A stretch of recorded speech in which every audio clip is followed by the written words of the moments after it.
They pulled down the long drive beneath the grove of pecan trees lining the road. Beads of sweat rolled down their faces as they neared their new home deep in the heart of Alabama. An old Victorian building with sprawling land covered in old-growth oak trees. Anywhere else in the country, this would have cost a fortune, but not here. The local town had absolutely nothing going for it aside from an old leather shop and a restaurant that boasted the best barbecue in the world. Henry doubted that. He looked over at his wife, Carol, a quiet beauty with dark eyes and a mischievous smile. They had spent their whole lives working for the man, him as an engineer at a large firm in San Diego and her as a copywriter for a well-respected advertisement company.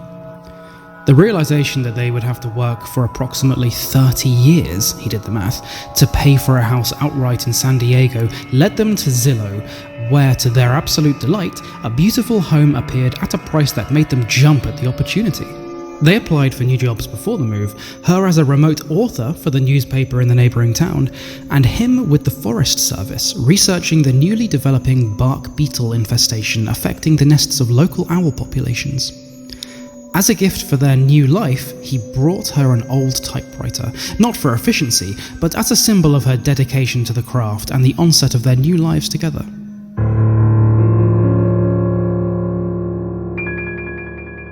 The tyres crackled along the white cobblestone drive as Henry pulled around the large fountain with a cherub soaking in what had become a pool of green algae. "I'll fix that," he thought to himself. For years, they had listened to white noise coming from a machine emulating the flow of water to fall asleep at night and mask the sounds of traffic in the small condominium from which they had escaped. This would be the real thing for a change, something genuine, something their own. Carol got out of the car and reached into the back seat to scoop up the cat that had behaved so well given the distance of the journey, Raja. On the drive, he had nothing but lizards to chase at rest stops while the young couple made out in the grass to the disgust of the conservative folks that inhabited the familiar state. A key emerged from the inside of Harry's shirt, now drenched in sweat, and the couple shared a passionate kiss on the threshold of the porch while Raja meowed angrily in between them. He turned the key in the lock and pushed the door open to the whine of loud, rusted hinges. A damp smell met his nose, and something scampered across the floor, pursued promptly by Raja, who escaped his wife's reluctant grasp. Carol stepped inside to explore while Henry returned to the car to collect their things. Starting with the typewriter in the back seat, he walked up the steps and into the kitchen where the only furniture left behind was a red refrigerator and a sturdy wooden table with a set of 4 matching chairs. He placed the typewriter down on the table and wondered how many pies and memories had been stored in the old red refrigerator in the days past. From the next room, he heard Carol descending the stairs, made obvious by the creak of each step on the way down. She walked out to the car and gathered her makeup and bathroom bag to start her claim on the large master bathroom upstairs. Henry brought the remaining bags into the large living room with old, sturdy hardwood floors.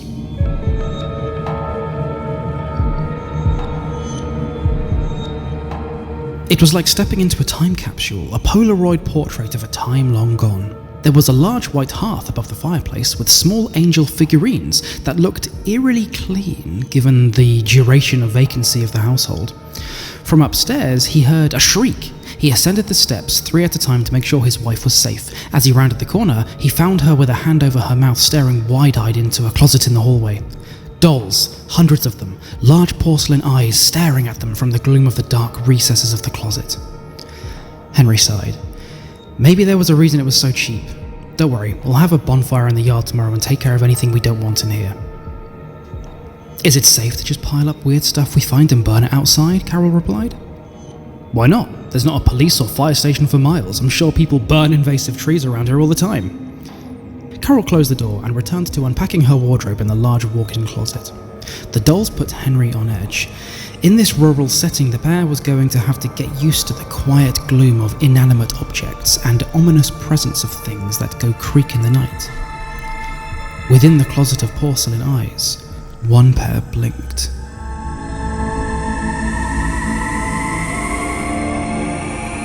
They spent the day unpacking, and when the sun began to set behind the tree line into a flaming abyss, they shared their first meal in their new home, right on the floor of the living room.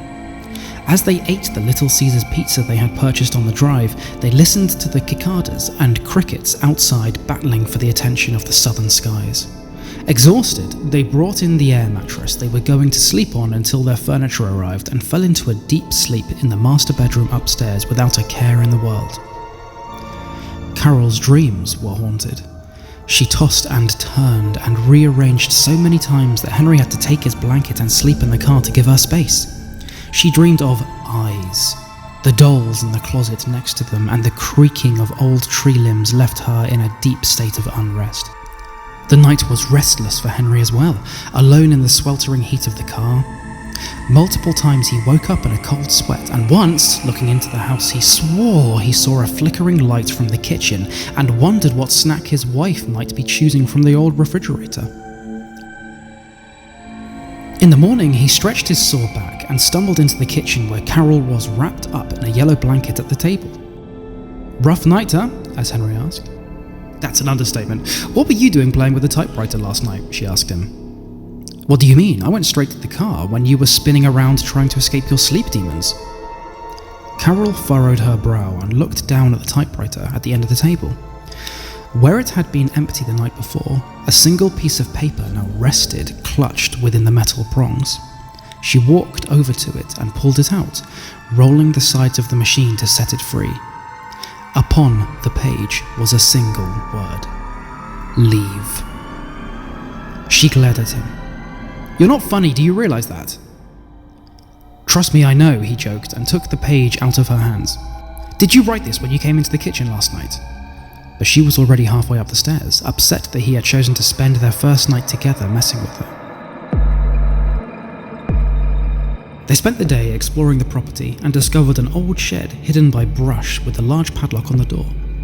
Not having the key, Henry returned to the car and used his drill on the core until the tumbler fell out of the lock completely. He winked at Carol, who rolled her eyes at him, clearly still sulking from the alleged typewriter prank. Henry removed the chain on the door and the pair stepped inside. Old hand tools from years past lined the walls, rusted with age and coated in dust.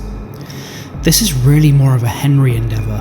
I'll be inside collecting creepy dolls to burn if you need me," Carol said. Henry moved around the shed, dodging cobwebs and axe handles into the dreary space. An old fixed blade knife caught his eye. There was something odd though. It was clean. Everything else was brown and rusted with age, and here on the workbench sat a functioning tool. Upon closer inspection of the blade, Henry found the initials PR. He loosened his belt and fastened it to his waist, which made him feel like Clint Eastwood in an old western. Looking around the room then, he noticed something else, a large roll in the corner covered in dust. He recognized it instantly. In his old life, he was afforded the luxury of digging through the city archives for hours looking at old building plans with blue ink and frayed yellow pages.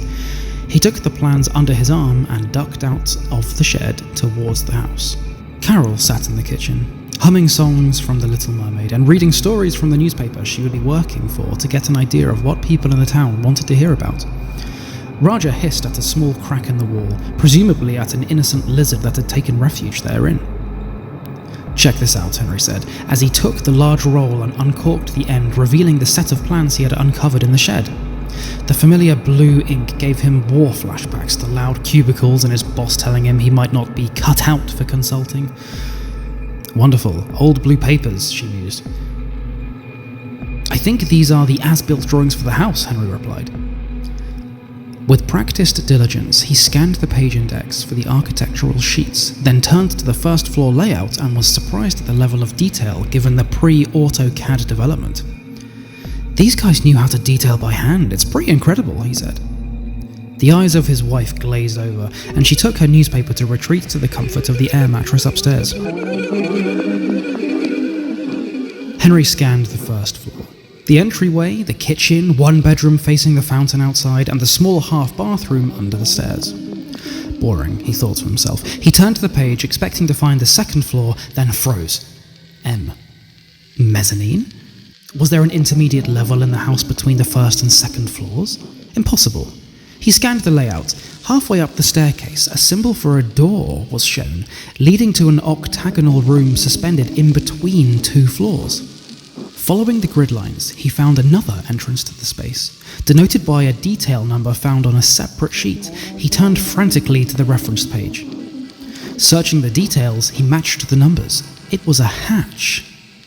Turning back to the second level, he checked the same grid lines to see where it opened onto the level above, and went cold when the connection was made. The closet of the dolls. Out of habit, he looked at the title block of the drawings. Prepared for Mr. Preston Riley by Brick and Mortar Architecture, 1885. P.R. His limbs felt numb. In a panic, he dashed upstairs to find Carol. In the hall, she had already started to collect the creepy dolls that inhabited the closet. Not wanting to alarm her, he sternly asked her if she could give him a hand in the kitchen. She made a noise as if this was an extreme inconvenience and followed him. Once into the kitchen, he gathered the plans and led her by the hand through the front door. It was not until they were both safely inside the car that he began to speak again. She looked at him concerned and asked, "Are you good? Did sleeping in the car alone get to you last night?" He looked into her eyes and whispered, "There's a secret room in the stairs." Carol laughed nervously. "What do you mean?" she asked. "On the plans, I found an intermediate level. In the closet you were cleaning, there is a hatch that opens into a room that we didn't know about." Talking faster now, he felt for a knife on his hip for comfort. Carol looked as if she had seen a ghost as one word escaped her lips. "Raja." A sense of dread filled them both, but their furry son would not be abandoned. He paused. "You really didn't type that note last night?" "No," she said. "I thought you did it on the way to the car to scare me." Without talking it through, Carol got out of the car and circled back to the shed they had broken into earlier. She emerged with a rusty axe, and the look of determination in her eyes made Henry forget the panic for a moment to appreciate the love he had for his new wife. He took out the knife and they entered the back door together. Remembering the location of the hatch on the stairs, Henry poked and prodded until he found a loose stair. He lifted with both hands to reveal a small corridor. He placed the knife in his teeth like a pirate and felt his way along the passage until it opened into a clearing. The room they found was eerie and disheveled. Old floral wallpaper hung above the half-height decorative walls. An old bed with a canopy of clean white silk sat with the covers crumpled and sheets exposed. Someone was clearly still sleeping there. On the floor were scattered cans of miscellaneous food, tuna, soup, beans. It smelled rancid. Licking a can of tuna as if nothing had happened, Raja sat on the floor and looked up excitedly when the pair entered the room as if playing some twisted version of hide and seek. "Some creeper is still living here." It was hard for her to keep an even tone in her voice. "But where are they now?"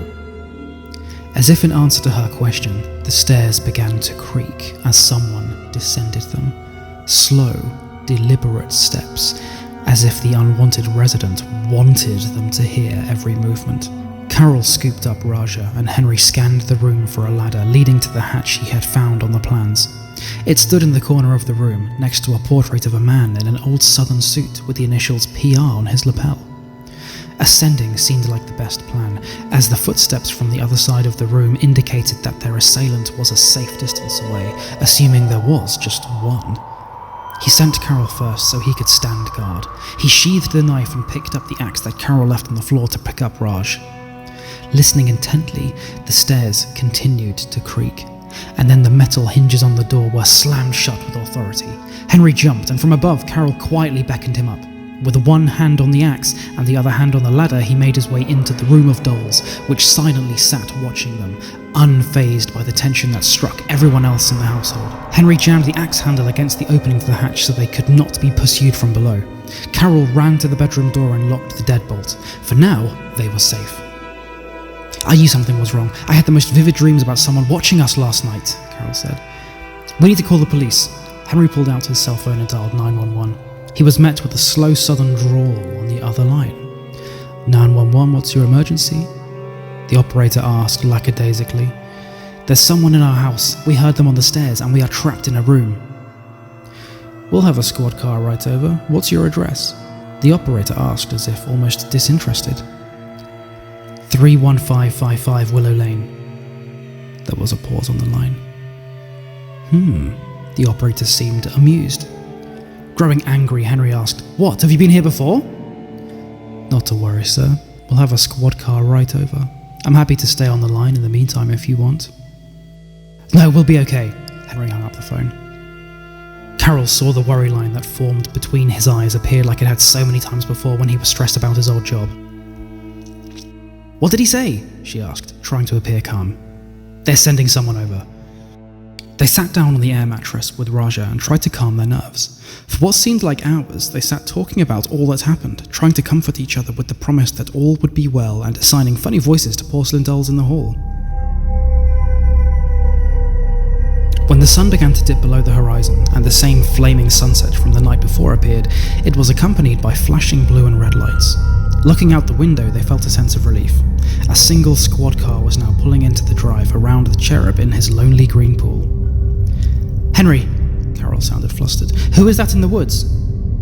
Henry looked over to the tree line and saw a clean-cut man with his hair brushed perfectly to the side.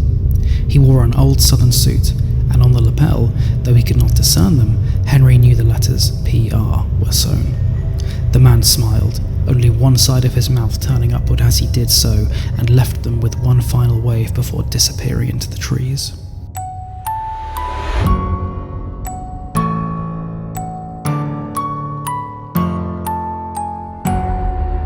Thank you for watching and listening to that, everybody. If you liked this story, then give me a comment, give me a like, and give some love to the author in their original piece as well. Make sure you subscribe because I'll be releasing a brand new horror story all the time. My name is George, this is Jam Punch, and I will see you next story.